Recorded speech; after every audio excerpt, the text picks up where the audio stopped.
The bell was still ringing when the boat slid from the fog. Blades flashed, prayers broke. A monastery, fat with silver, met men who rode like storm clouds. Who were they?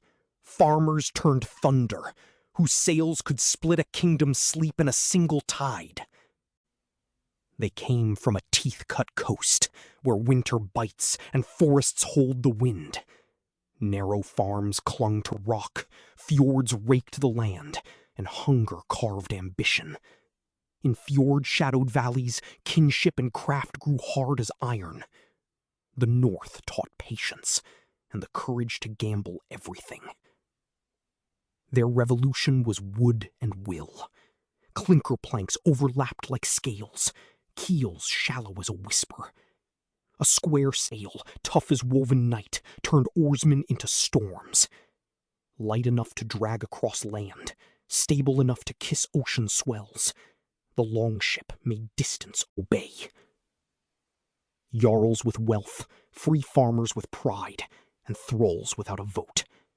Disputes bent to the thing, the open-air court where words could outweigh steel.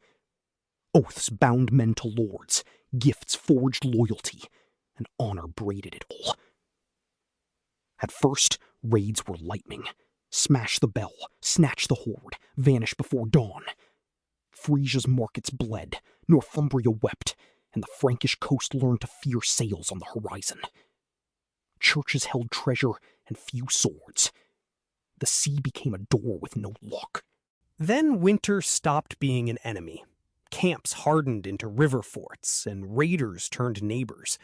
Dublin sprouted from ship keels and counting weights, where slaves, amber, and furs changed hands.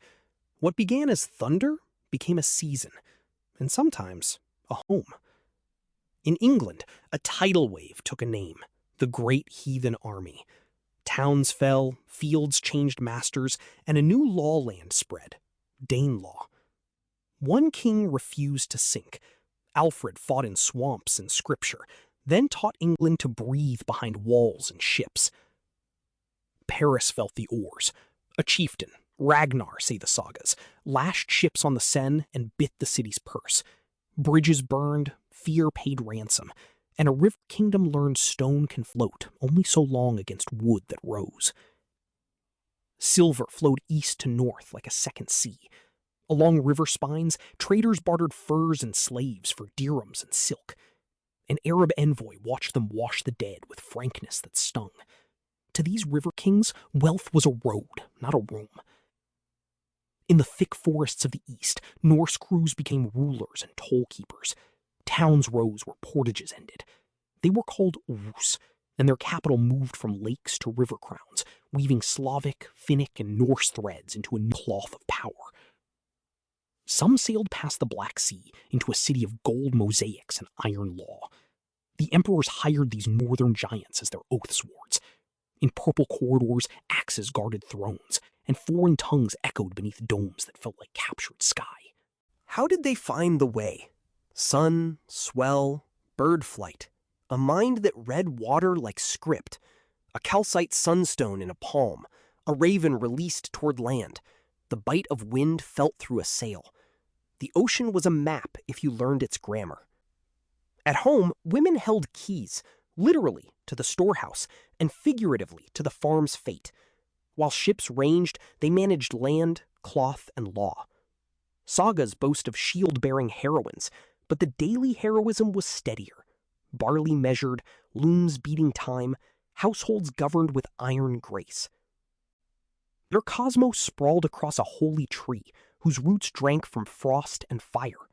Odin's one-eyed hunger for wisdom, Thor's thunder oath, Freya's gifts.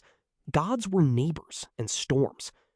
In groves and halls, they offered feasts to bind the seen with the vast unseen.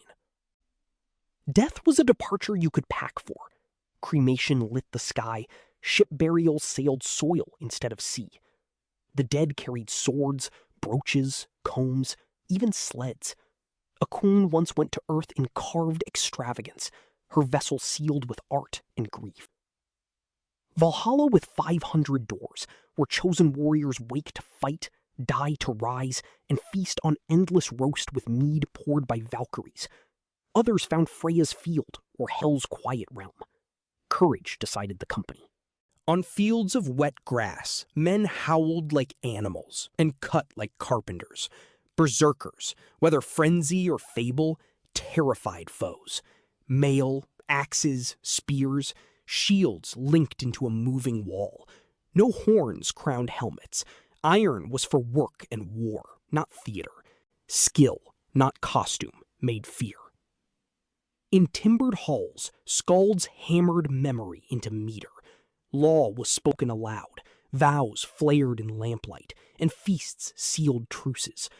Over the ocean's rim, a new commonwealth gathered each summer, where chieftains argued in wind, and law found its tongue on lava. The ocean opened ladders of islands, Shetland, Faroes, and beyond.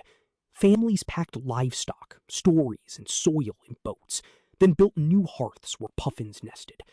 Iceland became a manuscript lit by firelight, a farm on the lip of volcanoes, self-ruled under northern stars. A banished man steered west to ice-bright land and named it generous, Greenland. Farms clung to sheltered fjords, seals fattened larders, and churches rows of turf and timber. Margins of the world felt briefly central, as ivory and wool stitched them to Europe. Past Greenland's blue shadows, a crew found timber-rich shores and grapes in legend. Posts went into strange soil, and a Norse hearth smoked in a new world. Yet distance and danger gnawed. The settlement flickered like a spark too far from tinder. Back home, crosses and hammers shared walls. A king raised stones carved with beasts and Christ, binding new faith to old power. Chiefs took water, not as storm, but as blessing. The old gods did not vanish. They lingered at thresholds and in poetry. Kingship hardened in Norway on the anvils of battle and baptism. A warrior king fell beneath a storm of spears and rose as a saint in stories. Between fjord and farm, the cross fastened state to sword, making rebellion feel like blasphemy and law like liturgy. Harold Hardrada, veteran of emperors and deserts, aimed for an English crown. At a river bridge, surprise cut his banner. Arrows found gaps, heat felled armor, and the giant age sagged. A week later, a different invasion arrived. The oars fell silent, not from defeat alone, but from roads, walls, kings, and churches that learned. Trade outgrew raiding, taxes tamed tempests, and sons of raiders wore court silk. The sea did not change. Europe did, and the age's appetite met its table manners. Place names stitched to coasts, loan words tucked in daily speech. Sky, knife, window. Shipwrights still pray to lines they perfected. Town law, trade customs, and assemblies echo the old thing. Memory ferries more than iron ever could. Long after sails dimmed, scribes in the north poured fire into ink. Myths, laws, voyages, all netted in prose and verse. A chieftain poet taught gods to speak our language, so we'd remember theirs. Through his pages, axemen became arguments, and storms became sentences. So what did the storm leave? A way of seeing risk as road, and the sea as memory's spine. Valhalla is not only for the fallen, it is the hall we build from courage, craft, and story. When the tide turns, what boat have you made ready?